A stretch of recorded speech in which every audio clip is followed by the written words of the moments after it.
Dictionary.com describes an unplanned approach as impromptu, done without preparation, unpremeditated, done without intention, random, done without order, unintended, done without purpose, unwitting, done without awareness, or spontaneous, done without thought. Sounds about right. Well, now that we have that established, let's start the show. All right. I feel really awkward now. You don't. Okay. Dave is good. Perfect. David, you, random guy that likes Star Wars. Star Wars guy. Well, Star Wars. You're not the only one in the room on The that Jedi wannabe, I don't care. one. Right. I think I wanted to be. Everybody wants to do that. I at think some point, everybody right? does, yeah. Everybody wants to be a Jedi, especially if you're running Natalie Portman around. Right. Yeah. And I mean, that's a good Gene line. Yeah, Natalie things are going Portman your way. to Carrie Fisher. Right.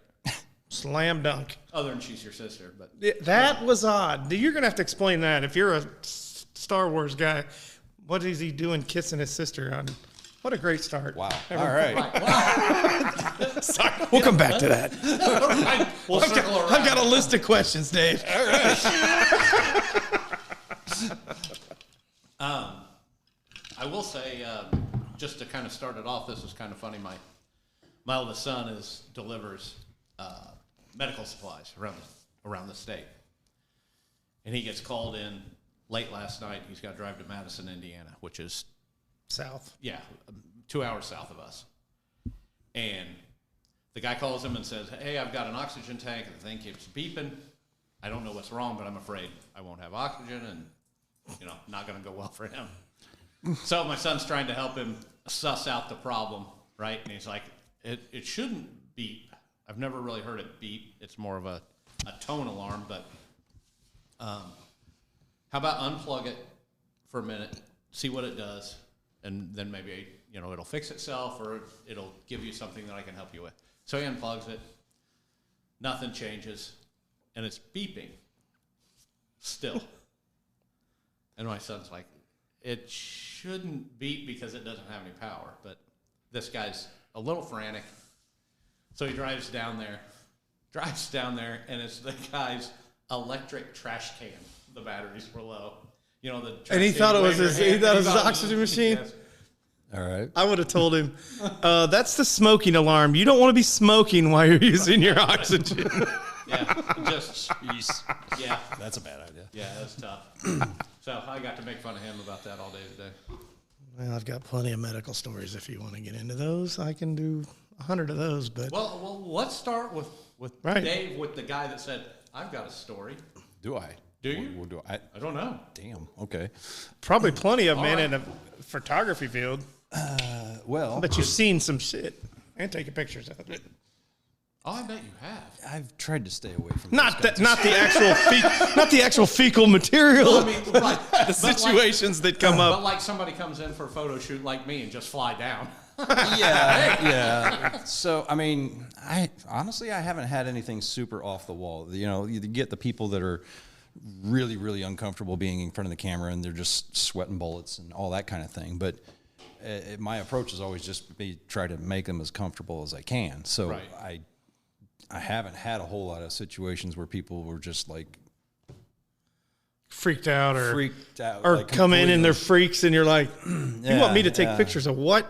Yeah, most of the time it's like people just don't know what they really want. Right. Like, I need a headshot, I need something else, and I'm like, oh, what is your business all about? And they're just like, I don't know. I'm like, well, then you need to work on that. You need a theme of some sort. You know what, just stand against the wall. Great, go. I can do a good headshot, but beyond that, if you want stuff for your website, we kind of have to know what What your goals are, what you need. Yeah. So anyway, that we're diving into the business side of things again, but that's what I've built all of my current process on, is trying to help people figure that out. Sure. How long have you been doing it? Photography as a business for 15 years. Really? Yeah. The branding side of it, really about 10. Because I tried doing some weddings and family photos, and I still do some family photos if they want to be creative with it. But the kind of stuff where they're sitting around the fireplace and looking pretty is not my jam. Get the dog over there. That's not even our dog. What? if they want to be outside, like, you know, the kids got the giant sword and they're slaying a dragon, and the mom and dad, that's actually a Christmas card I did this last year. Nice. Mom and dad are running away, freaking out, and the kids up there fighting. Hello, I'm going to eat my microphone. Kids up there with the sword fighting off the dragon. That's the kind of thing I like making for. Was that supposed to be that way, or were oh, okay. Yeah. So the parents were in on it. They didn't think, Oh, yeah. holy shit, who gave him the knife? Yeah, right. No, they had the sword and all the things. They're just like, we need to make this look really cool. And they've come back to me every year for different stuff. They've had a holiday card that was themed around Doctor Who. So they're flying through the TARDIS, and the dad's grabbing the kid as she flies away into space. And So I saw some of the stuff you do. Is that so? How much of that is computer generated? Where do you do the pictures? Put them in Doo-doo. doo-doo? I do. fecal on my mind. It's on a theme here. The bathroom's where? And I'm sorry, I can't help but say that anytime somebody does it. I've done it in meetings. If somebody says doo-doo, I go, doo-doo. You said doo-doo. Because I'm 8. That's why Kyle always has to sit by the HR person in his business. Kyle, there's your seat right there. Right? So you set it up. You take. I mean, is the most of it digitally done then at that point? So yes, but I don't use AI to do it. Okay. It's all hand edited in Photoshop. So I go out and find background photos. I will use AI to kind of extend some things or add certain elements, but most of it is all photos that I've found or taken myself, and I'm combining them all in Photoshop by hand. Wow, I would not have guessed it's that. Yeah. I would have. I mean, me being on the lazier side of stuff, I would have never figured out. I'll sit down and go, you know, like the Wonder Woman shot out here probably spent about 12, 13 hours. I break it up. I'm not there, 13 hours straight editing. But, the full amount of time, it takes me a couple weeks to get through it. But, I'll go for a couple hours, make sure the background looks the way I want it to, and then I'll add in lighting effects and other things and just keep building it. So how much of your work is done here compared to going to somebody? Like, say somebody says, Dave, we'd like you to come to the canal and take some pictures of the family and put it on a Titanic theme or something. Yeah, most of the time, if they want something like that, it's in here. In the really? studio. Yeah, I mean, just because I can control the lighting, make it look the way I need it to look, so that I can blend it together well. If I'm outside, you just never know what you're going to get as far as the daylight and mixing that in. So, I know. Obviously my photography. Yeah. Nothing. Hey, here's where I do the photography. I'll talk about photography all day long, you guys, but I don't know how like ridiculously funny off the wall it'll get unless. I can. Yeah, I mean, we can always spin it. What if? We can always spin it. What if? Right. No, I was just curious. The last thing I'll ask about it is I'm not going to ask you your pricing, but what is a range somebody to have something custom done like that? Like we call Sally Sue. She comes over, takes some pictures. Here's the hard drive and $150 for something. And she's doing the best she can, but for somebody that does what you do, or, I mean, what kind of price range? I mean, is it hourly? Is it based on what? I mean, how does that? Don't forget, you've got to include the effects to make Jason not look like Jason. Yeah, like highlight, make me look like. Let's put some lipstick on this pig. It's. I base it roughly on an hourly thing for all the editing and everything else. So like, just a standard headshot with me is $297. That's a straightforward professional looking headshot, right? Any of this crazy editing that you've seen out here can be, $600 to a couple thousand, depending on how many different elements you're adding in, the kind of effects, how long it's going to take me to blend all that together. If I have to go do extra, finding locations to shoot for the backgrounds, all that kind of stuff. Interesting. No, I wouldn't have. I've always wondered when you start getting into the technical aspects and the higher quality stuff, what you're looking at, because I think people think, oh, I'll just call Dave and, I got a $500 budget. Well, we're not going to be able to help you. Sorry. Right. Take your Polaroid, go down the hall. Right. It's, I try to work within people's budgets depending, but they need to have an expectation that it's not going to be a $50 shoot. Right. Well, JCPenney back in the day, or what was it? Right. Sears. Sears. Right. There's always a way. I mean, if I can do something to simplify what it is they're envisioning, that can always bring the cost down, right? But it's having that conversation and helping them understand what it is they're really asking for. So in 15 years, you've never had anybody come in here and you're like, oh, this will be great. And then they're like, here's my vision. And you're just like, wow. Can you have me between two dragons in a menage a trois? No. What? Yeah. That might be off the wall. Sorry, you can edit that. Right. No, I mean, no, I've never had that question, so thank you for that. Dude, we'll just put that on the wall if you want that. Here's the pricing. Right. No, it's... Yeah, I've had a couple people ask me for stuff that I'm doing. It's just like, let's dial that back a little bit. You're kind of going over the top on all the things adding into it, but it's never been something really racy or really, whatever. Most of the time, I'm kind of upfront about that kind of thing. Like even early on, I had a conversation. I was doing some fashion photography. I did a lingerie shoot for a fashion magazine, and talking with my wife about that, it's just like, I don't really want to go that direction with my photography. But she was like, yeah, but if you get called up by Victoria's Secret to go shoot, you better go do it. I've been throwing dick pics out for a couple of years and just not getting a lot of hits. Can you dress this up? Can you put a Santa hat on this? Maybe a smiley face. It only has one eye. Can you equal that out? Okay, there we go. And we're off. If you got through the first 5 minutes, you'll love the rest of this. Wow. I've often wondered about some of that stuff, man. Because, you read about people that, for our anniversary, I got some nudes done for my husband. I'm like, who took them? Oh, Steve. Who the fuck is Steve? Steve. About 3 ounces down. 3 ounces down. Wires it in the hot tub. Wait, babe, I'm missing all of this here.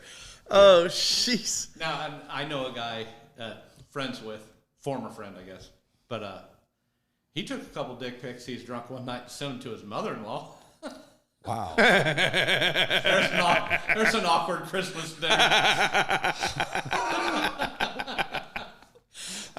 No. I'm picturing my mother-in-law and how she would handle it. I'm betting she'd act like she never got them.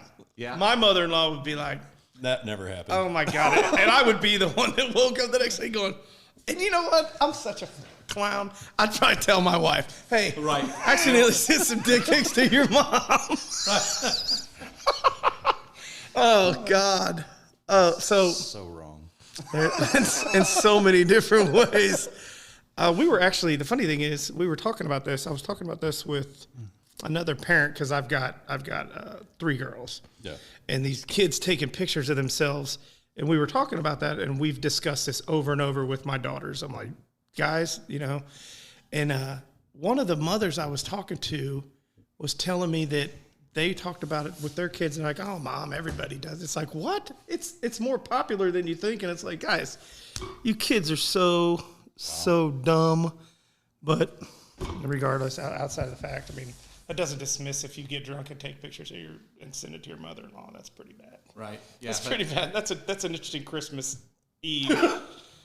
Well, you gonna open that? You got me a sweatshirt? I sent you dick pics. I don't feel like we're reciprocating here.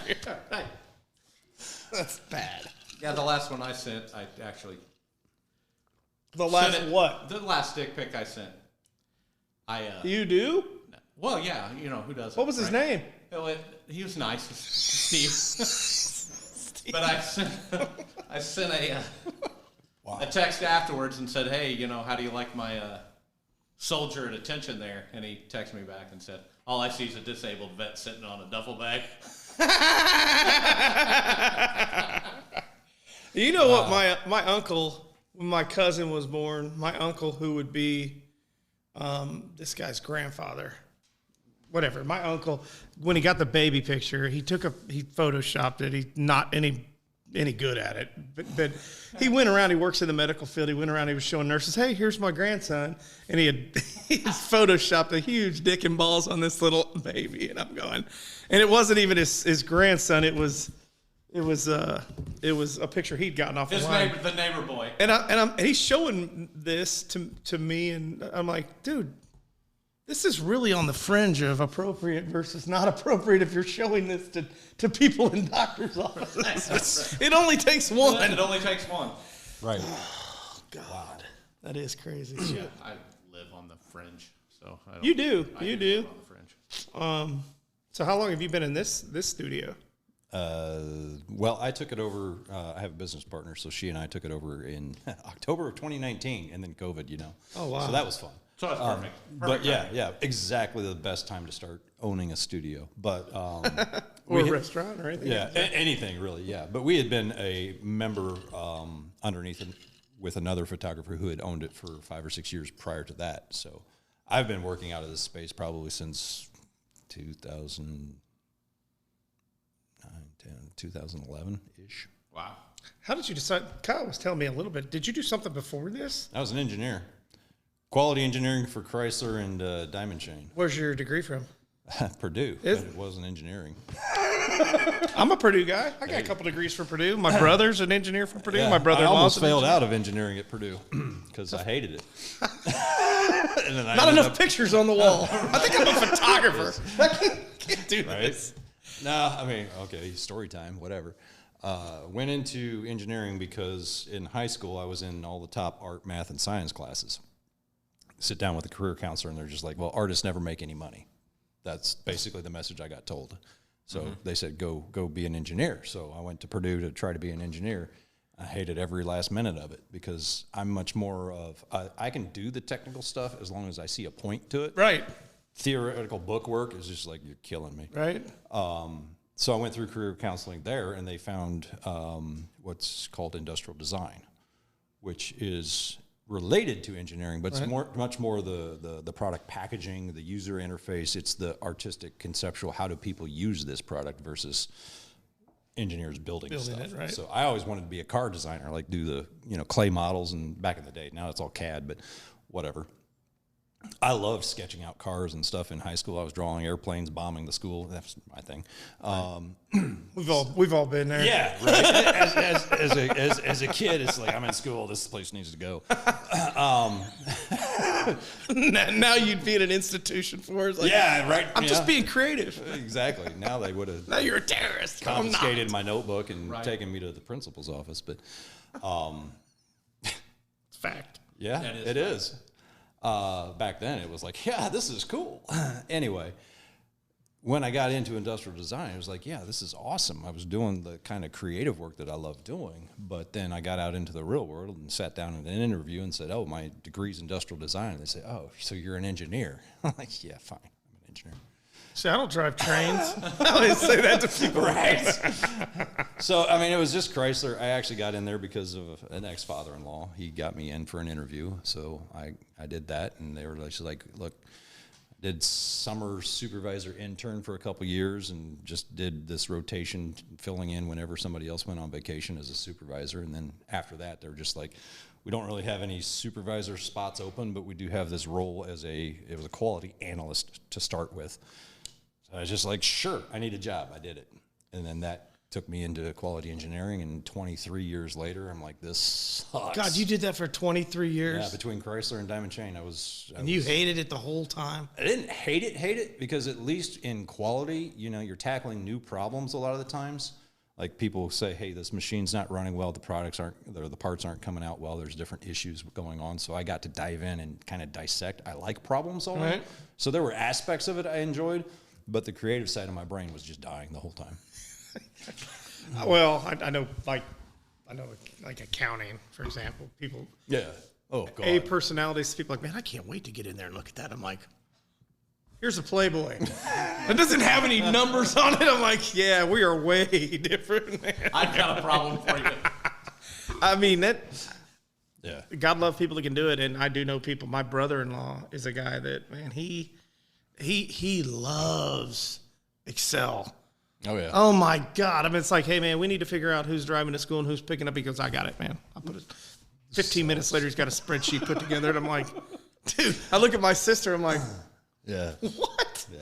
And he's 7 foot tall. So maybe that was what drew her attention to him. I Well, mean, it's gotta help. we've had that discussion too. I'm like, Gotta help. could you imagine though? I mean, if you're an NBA guy, say you're 7'2", and you were not, the package doesn't match the curtains don't match the drapes. Could you imagine, man, how screwed you'd feel? You're like, Right. man, you gave me this great body. I'm a great NBA player, and I'm afraid to shower in front of anybody in the locker room. It's like, what? No way. That's got to be a mistake. But no, I know people that are like that, man. I mean, I do insurance, and You know people like what? that do the numbers, we were that talking- love it. we Like were he said, talking- that don't mind about the Okay, I thought creativity. you were- That love what? Big, tall guys with small. Small right.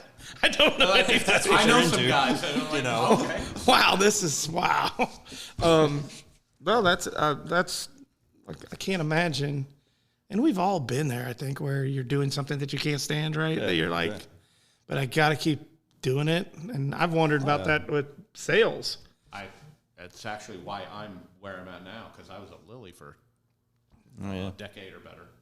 And I woke up one morning and said, this is the example I'm setting for my kids. Jesus.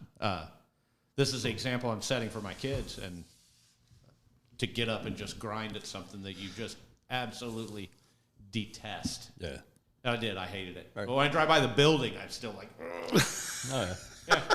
Yeah, after I left Chrysler, I don't remember, a buddy of mine was going up that way, and he messaged me and said, "Hey, I'm driving by your old place." I said, "Kid, flip him the bird for me." Right, no doubt. You got a Molotov cocktail in your trunk? Yeah. That is crazy. So yeah, going into sales that I'm in, yeah, fine. This is so much better. And if it doesn't pan out, hello, people in the street. You'll go on to something. Hey, there's plenty of opportunity Right. here. There's nothing but opportunity.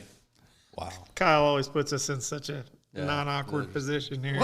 No, Yeah, not at all. I mean, he's pretty creative to come up with, I'll blow people in the streets if I don't like sales. I mean, you are the first salesperson I said that would be their next venture.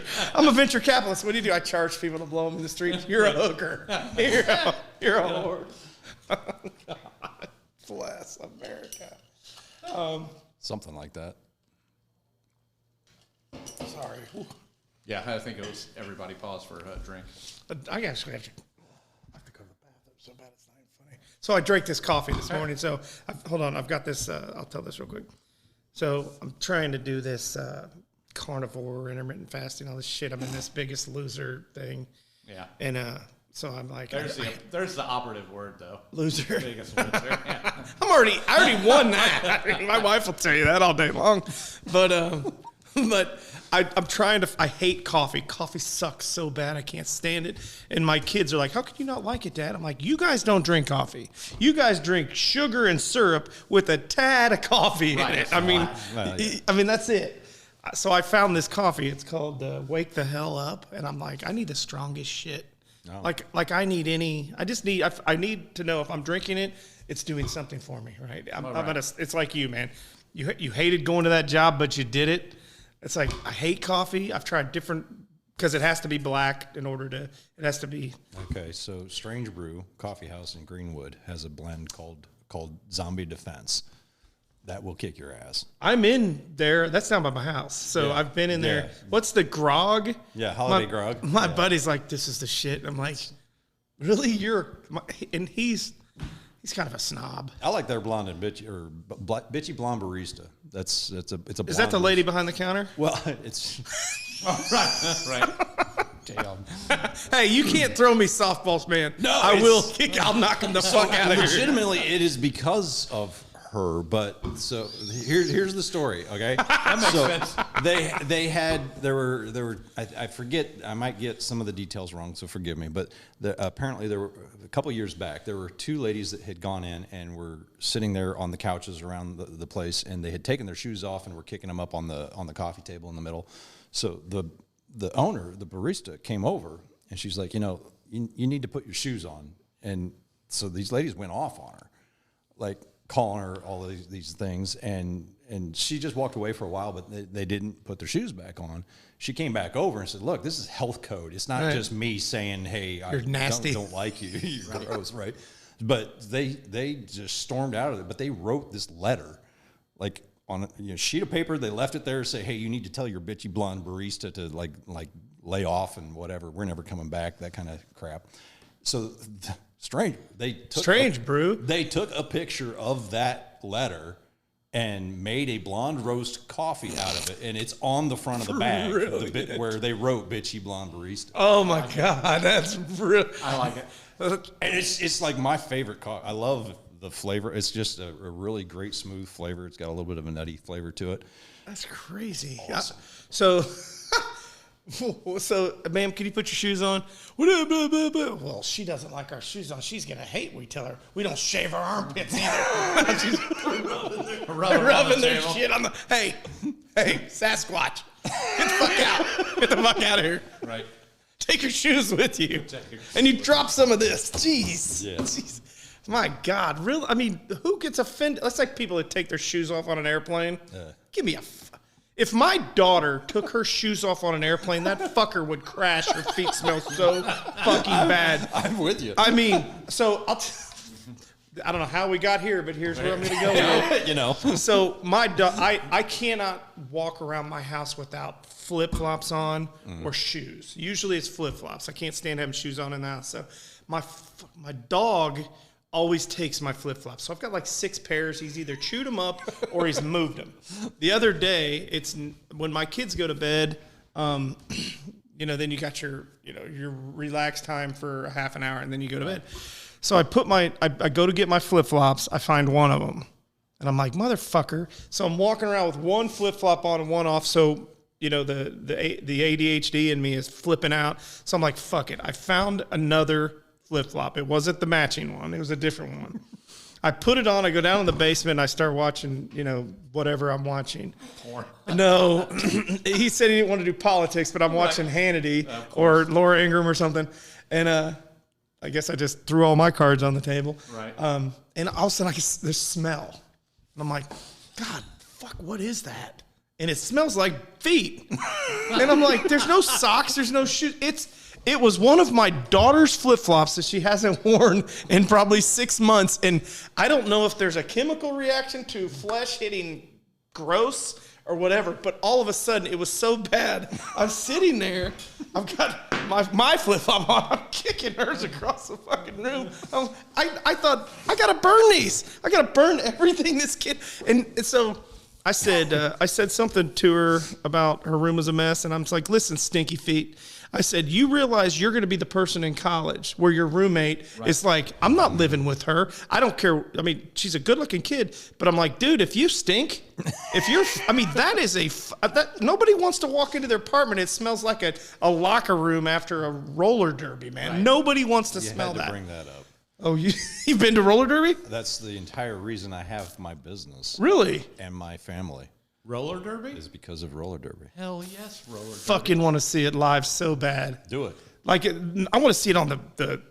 Oh yeah, the bank track isn't as popular as it used to be. It's all flat track stuff. Is it? They do still have some leagues that use the bank track, but most of it is all flat. I've got a buddy that's really into it here. Yeah. He did all my sound and TVs in my basement. I did their video and photo production for about 12 years too. That's how my business started. Really? There's a little bit of me calling bullshit because you're kind of sounding like L. Ron Hubbard. Yeah, I don't know if you know Hubbard. Yeah. Yeah. Okay. Because all the stories that he told up, if you add them all up, he's like 108 when he was 42. Scientology. And I'm feeling the same way. I've been How old do you think I am? What? Seriously. Don't look at me, motherfucker. He asked you. Don't. Hey, I can't help you with your fly down. I'm just saying. Early mid 40s. Nope. 35, right? Nope. Is it higher than that? Mm-hmm. 51. Fuck, you're my age. Wow. Still younger than me. You look better than that. You look better than I do. So we look like hammered shit. Which is why the camera's I have slept in some alleys. There's nothing he can do for me. I have slept under some bushes. No, I was just saying that, and I know that they overlap. I'm not being completely absurd, but you said I did 15 years of this and 25 years of this. When you start working when you're 3. You're 180 years old. Damn, you look good for 180. Right. Well, God damn it. Anyway. that was one of the famous things about Hubbard when he would tell all the stories. He was in World War II, and he was this, and he was that, and if you added it all Wait a up- minute. He was Joe Biden? Yeah, right. Wow. Because It was insane. I mean, because how much Joe stuff he Biden did. helped stop apartheid. Right. I mean, every time he said something, I go, man, I'm gonna have to look this up. I didn't know you stormed the beaches Google. at Normandy. I had no idea. Wow. But they're all like that. I mean, I wonder if you take somebody's, like, if you listen to everything. Like, I'll be honest, and if my friends listen to this, they'll probably disagree. But I don't ever blow anything out of proportion. Everything is exaggeration with me. Everything is exaggeration. And they all just probably laugh their ass off hearing that. Like, he is so full of shit. Like, I mean, if I hit 1 home run, it's a 4 home run day for me, baby. Right. Not 6 strikeouts. That's all. Right. But I wonder. I mean, think about when we were growing up. There was no fact checking. I mean, Right. you just kind of took everybody's word for it. If we went back and fact checked some of the shit our parents, I know for a fact now they did not fucking walk 6 feet, 6 miles uphill in the snow both ways to get to school. Never happened. Right. Never. Right. Well, you made it to the end. If you liked it, please rate and review it, and don't forget to tell your friends. And just imagine how good this thing would have been if we had an intentional approach. And if you didn't like it and you feel like you could do it better, well, smartass, reach out. We're on Facebook, we're on Instagram, and we have an email. It's unplannedapproach@gmail.com. Look forward to hearing from you. Bye.